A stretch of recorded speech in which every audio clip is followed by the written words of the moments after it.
thing a lot of people don't do enough is shake their drop shot wherever it's sitting in the water column, whether it be 10, 15 feet down, trying to aggravate that fish to bite, or on the bottom.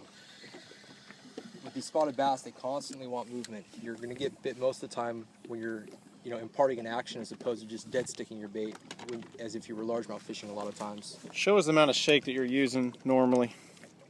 Like that right there. I'm moving my rod tip 1 to 2 inches, shaking it pretty violent, but that translates down deep. That worm's not moving a whole lot.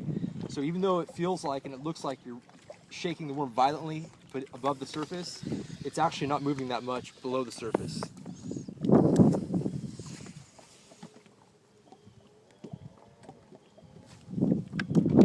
Folks, we're giving you a real-time look at the same skills he used to win the FLW Cup on Lanier just a couple years back. This is how it's done. I'm going to show you the graph here while Kevin talks about what he's thinking. We're rolling up on this underwater hump right here. It tops out about 18 feet of water, and as you can see, there's a few fish in the water column, and that fish just followed my drop shot down. So all I'm going to do is shake it pretty violently, There it is. and hopefully I can get that fish to bite. Fishing for spotted bass like this underneath the bow of the boat, looking at your electronics, is a fun way to fish, but you can't always get them to bite, so it's important to cover water and just hit as many spots as you can to try and find those biters. Whoa, one just busted out there.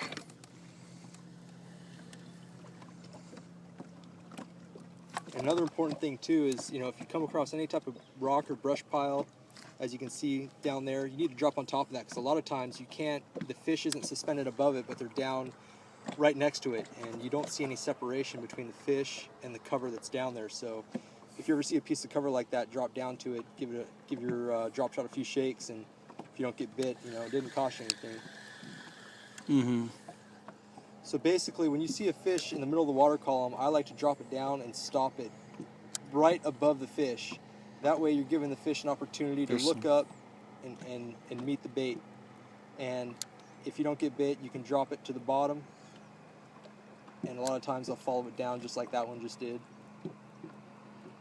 So on the way down, you're really covering the water column. You might as well stop it and spend just a second to see if those suspenders up there take a nip at it. A lot of times, they'll be aggressive and they'll eat it right when you drop it right in front of their face. A lot of times, you need to keep that bait moving and almost, just draw them into striking.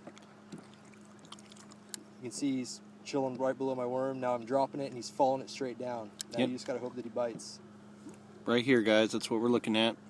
The thin streak is the bait, the thick one is the fish. He literally followed it straight down. You can follow the path of the sonar returns. It can be really frustrating because a lot of times, you'll roll up on this type of scenario 3 or 4 times in a row and not get one to bite, but the next time it happens, you get bit. So you just got to keep after it. Let's see if we can't circle back around a little bit shallower and see if we find some more fish on the graph. Just dropping the line down right there by the trolling motor. It's important to drop the bait right next to the trolling motor to ensure that your line kind of gets in that cone angle for your transducer at the bottom of your trolling motor, so you can see your line drop. Right.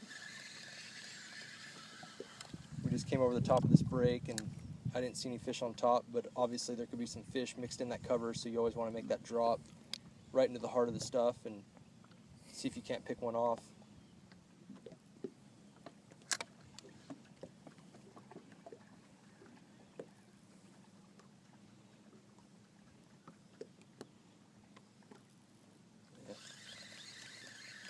All that red and orange, what do you say that is? Bunch of bait fish? Combination of, cover down there. It could be bait fish. Sometimes it's really hard to distinguish, especially if the depth changes, abruptly and there's a lot of drop-offs.